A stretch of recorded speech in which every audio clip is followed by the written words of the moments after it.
If your Flutter app still can't upload images, you're missing out. Don't worry, today you'll fix that. Here's how to get it done, step by step. First, make sure your Flutter project is linked to Firebase and Firebase storage is enabled. Open your pubspec.yaml, add Firebase_core, Firebase_storage, and image_picker. On-screen code callout, subtitles. Run Flutter pub get. Now let's pick an image. Use image_picker, on-screen code. Import the package, then call pick image from the gallery. Super simple.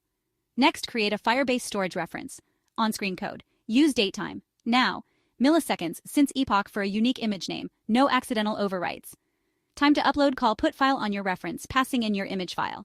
On-screen code, subtitles. That's it. If it works, give yourself a high five. Bonus step. Get the download URL. On-screen code. This lets you display your image or save the link in your database. And done. In under a minute, you've made your Flutter app image ready with Firebase storage. Hit subscribe for more Flutter tips and happy